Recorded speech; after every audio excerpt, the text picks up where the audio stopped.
Shalom, puji Tuhan, Ibu, Bapak, Saudara-saudara terkasih, Sobat Maestro dimanapun berada. Kembali melalui program Suara Gembala, saya Pendeta Cheng Kim Guan mengunjungi dan sekaligus menyapa seluruh Sobat Maestro untuk kita dapat sama-sama masuk dalam perenungan akan firman Tuhan yang akan kita awali di dalam doa. Mari kita berdoa. Kami bersyukur kepadamu, ya Allah Bapa yang penuh dengan rahmat dan cinta kasih, yang kami kenal di dalam nama Tuhan Yesus Kristus. Kami sungguh bersyukur karena menikmati penyertaan Tuhan, kesetiaan Tuhan, dan pertolongan Tuhan. Hingga saat ini pun, kami dalam keadaan sebagaimana kami ada, senantiasa memiliki sikap hati yang rindu untuk bersekutu di dalam terang firman-Mu. Dari sebab itu, urapi kami semua tanpa kecuali satu pun. Berbicaralah, memberkati kami semua dengan firman-Mu. Sebab firman-Mu adalah terang bagi kehidupan kami, mendorong dan memperkenalkan kami untuk lebih mengasihi Tuhan, Sang Penebus dan Penolong kami yang setia. Terima kasih untuk berkat firman-Mu. Berbicaralah, berkati kami semua. Dalam nama Tuhan Yesus Kristus, Bapa panjatkan perlaskan segala doa ini. Haleluya. Amin. Puji Tuhan, Ibu, Bapak, Saudara-saudara terkasih dalam Tuhan. Kembali kita dapat bersama-sama bersekutu dengan terang firman Tuhan yang berjudul Berjalan bersama Penolong yang Setia. Berjalan bersama Penolong yang Setia. Kita menyadari hidup ini sebagai satu perjalanan. Di dalam perjalanan ini, kita perlu penolong, kita perlu penopang. Tapi bukan sembarang penolong. Yang kita perlu penolong adalah penolong yang setia, yang tidak bosan-bosannya memberikan pertolongan bagi kita. Yang senantiasa setia ada mendampingi dan berjalan di dalam kebersamaan dengan kita. Puji syukur kepada Tuhan. Nah, kita akan renungkan bersama janji daripada Tuhan Allah Sang Pencipta langit dan bumi, sumber segala sesuatu, sumber kehidupan. Dia berjanji untuk mengajar dan untuk menuntun langkah hidup kita. Di dalam Yesaya 48 ayatnya yang ke-17 berbunyi demikian. Beginilah firman Tuhan, penebusmu yang maha kudus, Allah Israel. Akulah Tuhan Allahmu yang mengajar engkau tentang apa yang memberi faedah, yang menuntun engkau di jalan yang harus kau tempuh. Jadi di dalam ayat ini menyatakan bahwa Tuhan Allah mengingatkan kepada orang-orang pilihannya, kepada umat tebusannya, kepada orang-orang percaya bahwa dialah Tuhan Allah yang mengajar tentang apa yang memberikan faedah. Tuhan adalah guru, dia adalah sang pengajar, dan apa yang diajarkannya itu memberikan faedah bagi kehidupan kita sebagai umat ciptaannya. Ada ajaran yang memberikan faedah, baik, dan ada ajaran yang malah berdampak buruk. Maka sebab itu, kita perlu betul-betul meneliti apa yang kita serap, apa yang kita terima sebagai pembelajaran.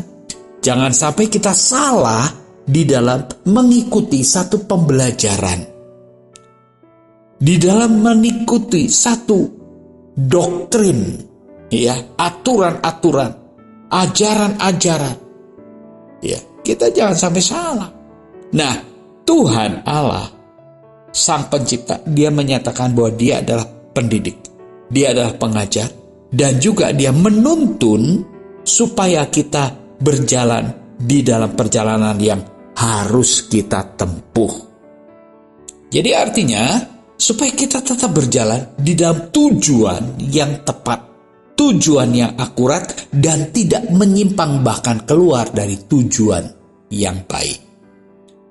Nah, adapun syarat sebagai siswa, sebagai murid, sebagai orang yang mau diajar dan dituntun oleh Tuhan, di dalam Yesaya 48 ayat 18 dan ayat yang ke-19 dikatakan, sekiranya engkau memperhatikan perintah-perintahku, maka damai sejahteramu akan seperti sungai yang tidak pernah kering, dan kebahagiaanmu akan terus berlimpah, tak pernah berhenti.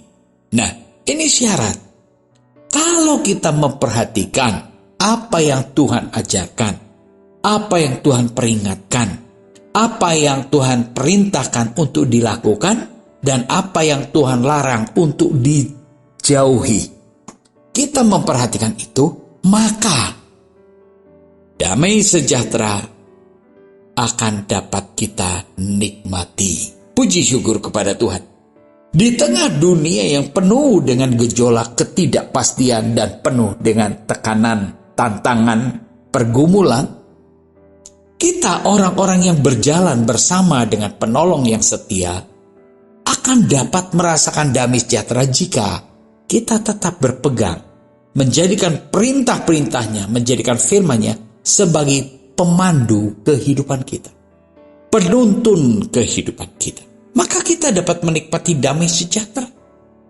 Puji syukur kepada Tuhan. Dan juga dikatakan di sini, maka keturunanmu.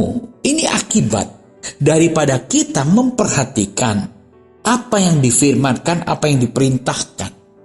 Selain kita menikmati damai sejahtera, keturunan kita pun, maka keturunanmu akan seperti pasir dan anak cucumu seperti kersik banyaknya. Nama mereka tidak akan dilenyapkan atau ditiadakan di hadapanku. Ini damai sejahtera yang bersifat kekal. Bukan saja kita, tetapi generasi di bawah kita. Generasi di bawah kita, anak kita.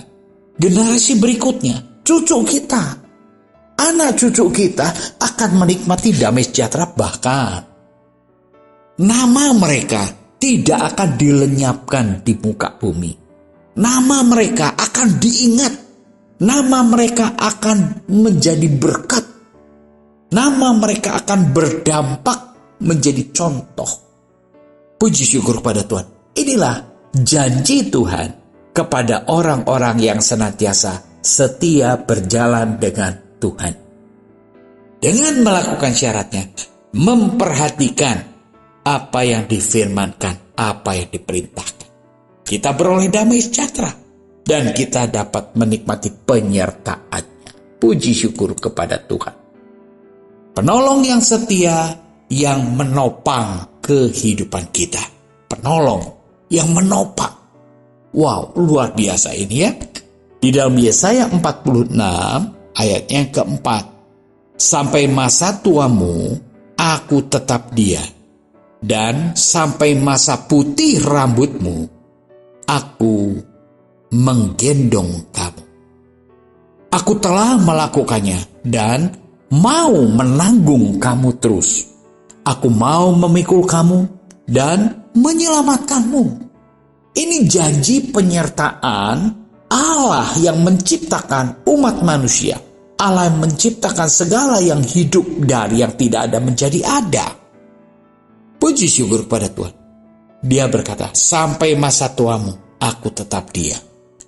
Generasi demi generasi bisa berubah, tetapi Allah yang setia tidak pernah berubah. Zaman boleh berubah, tetapi Allah tidak pernah berubah. Yang seperti kita alami saat ini, teknologi berubah, membuat segala perubahan gaya hidup betul-betul menjadi berubah.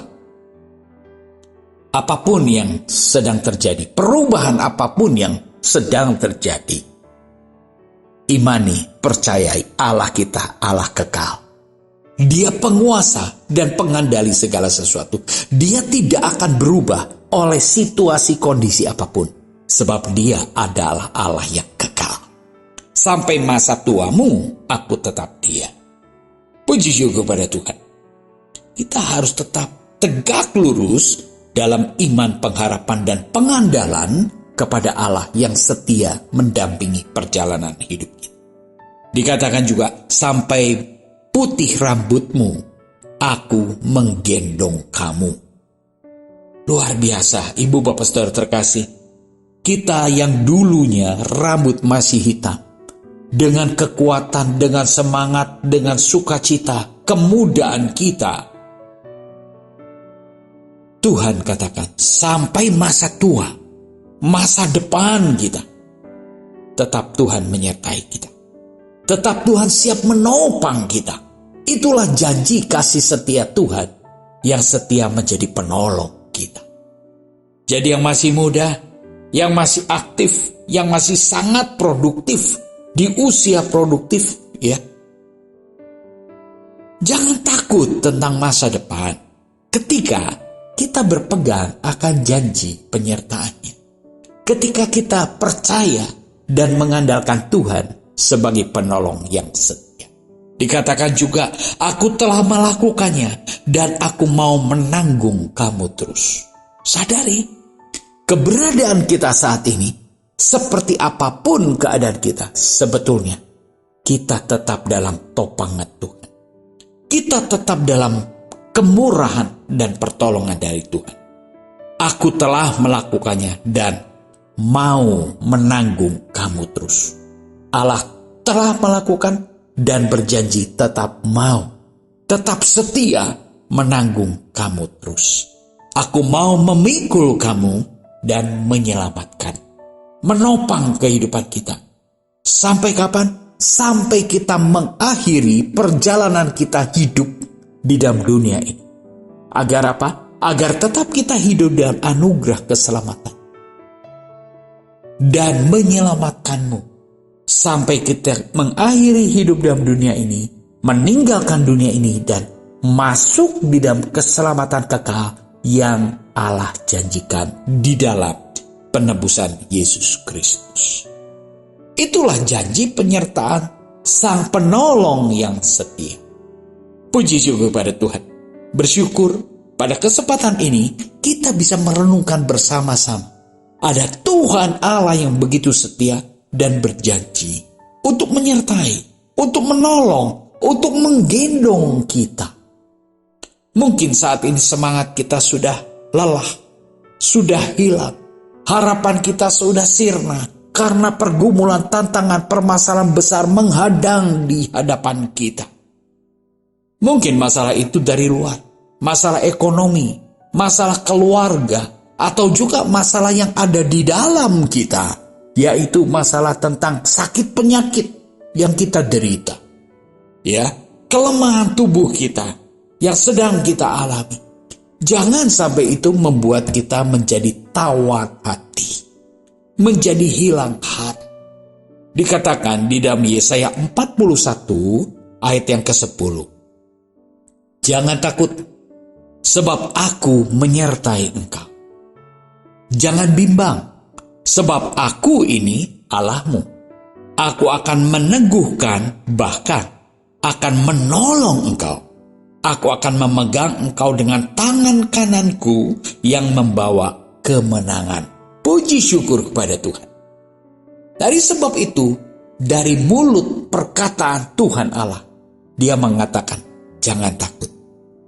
Jika ada ketakutan saat ini yang kita derita, ataupun keraguan akan kasih setianya, mari kita kembali ingat akan janji dan kasih setia.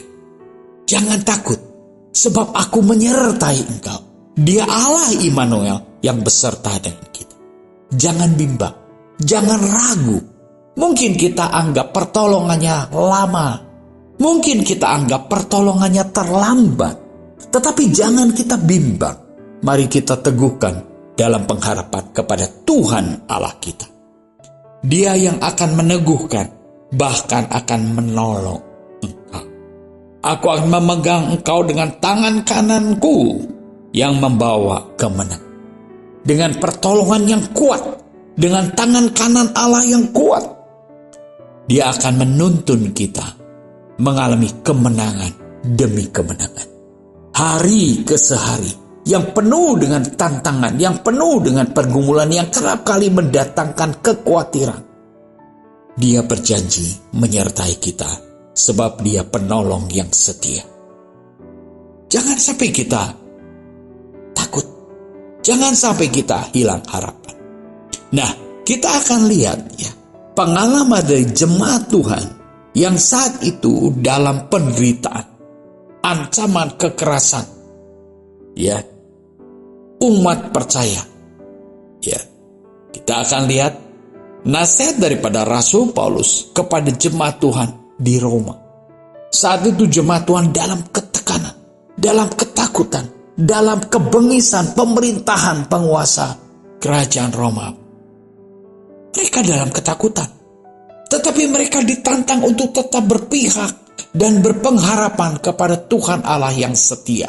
Kita akan lihat di dalam Roma 8 ayat yang ke-31 dikatakan, sebab itu apakah yang akan kita katakan tentang semuanya itu? Jika Allah di pihak kita, siapa yang akan melawan kita? Jika Allah di pihak kita, Sang Penolong yang setia, Sang Penolong yang tetap mendampingi perjalanan kita, Sang Penolong yang menopang kehidupan kita, Sang Penolong yang tidak pernah terlambat untuk menolong kita, berpihak kepada kita, ada di pihak kita, dikatakan, siapakah yang akan melawan kita?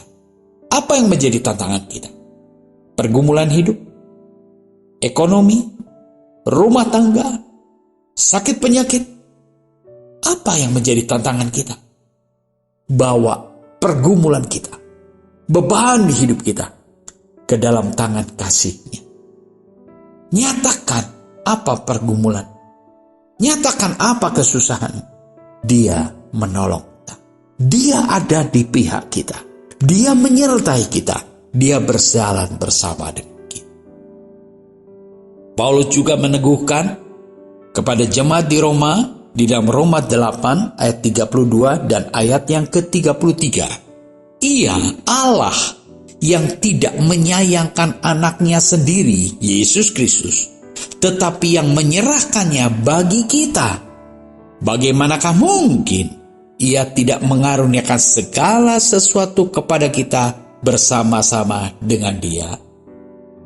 Siapakah yang akan menggugat orang-orang pilihan Allah? Allah yang membenarkan mereka. Siapakah yang akan menghukum mereka? Nah, ini peneguhan nasihat Paulus tentang kebesaran Allah yang menyertai. Kalau Allah mengirimkan putra tunggalnya menjadi korban penebusan bagi kita, agar kita dibebaskan dari maut, dibebaskan dari kebinasan kekal, bagaimanakah mungkin Ia tidak mengaruniakan segala sesuatu bersama-sama dengan Dia? Kita hidup bukan kita punya mau, tetapi kita hidup ini adalah anugerah. Siapa yang memberikan hidup? Allah yang menciptakan kita. Jika Dia Allah yang sudah menciptakan kita, ketahuilah, Dia punya rencana di dalam kita sebagai ciptaan. Dia setia menyertai dan menopang kita. Tinggal bagaimana respon kita. Apakah kita tetap setia? Mau berpegang teguh kepada penyertaannya? Mau kita tetap mengandalkan kasih sayangnya? Ini hal yang perlu kita koreksi. Ketakutan melanda kita ketika kita jauh dari Sang Penolong. Itu kita akan otomatis mengalami ketakutan, mengalami kegentaran, mengalami kebimbangan. Tetapi kembali, melalui apa yang Rasul Paulus nasihatkan kepada jemaat di Roma. Betul-betul. Ini harus kita pahami. Ini harus kita renungkan. Di dalam Roma 8 ayat yang ke-34 dikatakan, Kristus Yesus yang telah mati, bahkan lebih lagi yang telah bangkit, yang juga duduk di sebelah kanan Allah, yang malah menjadi pembela bagi kita. Puji syukur pada Tuhan. Kita punya pembela. Kenapa kita perlu dibela? Karena memang kita adalah orang-orang lemah. Tetapi jika kita sadar kita punya pembela yang sudah membenarkan kita, yang sudah memperdamaikan kita dengan kasih Kristus, kita tidak perlu lagi membela diri sendiri. Ya, kecenderungan manusia ingin membela diri sendiri. Kecenderungan manusia ingin menolong diri sendiri. Kecenderungan manusia ingin menyelamatkan diri sendiri. Semuanya dengan caranya sendiri. Nah, ini menjadi problem tersendiri. Banyak orang ingin menyelamatkan diri dengan caranya sendiri, ingin membela diri dengan caranya sendiri. Kita manusia terbatas. Kita tidak tahu hari esok. Tetapi Dia Allah yang hidup. Dia Allah yang setia, tahu masa depan kita. Dan Dia menuntun kita. Dia menggendong dan menopang kita. Ini nasihat Rasul Paulus kepada umat Tuhan, orang-orang percaya. Kita ini orang-orang percaya. Puji syukur kepada Tuhan. Lalu bagaimana respon kita ketika kita memahami dan merenungkan bersama tentang perenungan yang berjudul Berjalan Bersama Penolong yang Setia? Bagaimana respon kita? Kita akan lihat di dalam pesan Paulus Roma 8 ayat yang ke-37. Penekanannya, jangan terpisah dari kasih-Nya. Jangan terpisah dalam kebersamaannya. Jangan terpisah dari genggaman tangan kuasa-Nya. Jangan kita terpisah. Jangan kita meronta-ronta. Bahkan kita ingin jalan sendiri. Ya. Di dalam Roma 8 ayat yang ke-37. Tetapi dalam semuanya itu kita lebih daripada orang-orang yang menang oleh Dia yang telah mengasihi kita. Kita menjadi pemenang, bukan pecundang.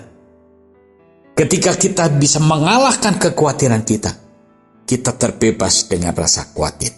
Ketika kita bisa mengalahkan rasa ragu dan bimbang kita, maka kita diteguhkan. Itulah kemenangan-kemenangan iman.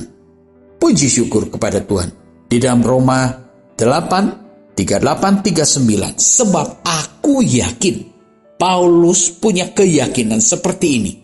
Bahwa baik maut maupun hidup, baik malaikat-malaikat maupun pemerintah-pemerintah, baik yang ada sekarang maupun yang akan datang, atau kuasa-kuasa, baik yang di atas maupun yang di bawah, ataupun suatu makhluk lain, tidak akan dapat memisahkan kita dari kasih Allah yang ada dalam Kristus Yesus Tuhan kita. Tidak akan dapat memisahkan kita dari kasih Allah. Apapun situasi, kondisi, kesulitan apapun, pihak Allah tetap setia. Dia tetap mengetahui. Dia tetap siap menggendong kita. Dia tetap segera memberikan pertolongan bagi kita. Sikap hati kita, jangan kita menjadi lemah iman. Jangan kita putus harap, tetapi terus berharap dan jadikan Tuhan Allah kita, Sang Penolong kita, sebagai andalan kehidupan kita. Penolong yang setia, jalani hidup untuk tetap setia, berjalan dengan penolong yang setia. Puji syukur kepada Tuhan. Ibu, bapak, saudara-saudara terkasih dalam Tuhan, biarlah melalui perenungan kita bersama pada kesempatan kali ini, kita betul-betul diingatkan, dikuatkan, diteguhkan bahwa ada penolong yang tetap setia, siap mendampingi perjalanan hidup kita. Di tengah dunia yang menggelisahkan, dunia yang menakutkan, sampai kita dapat menyelesaikan perjalanan di dalam dunia ini untuk masuk di dalam keselamatan kekal yang Tuhan Allah sudah sediakan bagi kita semua. Puji Tuhan, Tuhan Yesus memberkati kita semua. Mari kita berdoa. Terima kasih Tuhan untuk beberapa ayat firman-Mu yang kami renungkan bersama pada kesempatan kali ini. Roh Allah menjadi kekuatan, penghiburan, dan pertolongan bagi kami semua. Dalam nama Tuhan Yesus Kristus, hamba panjatkan peralaskan segala doa ini. Haleluya. Amin. Shalom ibu, bapak, saudara terkasih, dan sobat maestro dimanapun berada. Tuhan Yesus memberkati kita semua. Amin.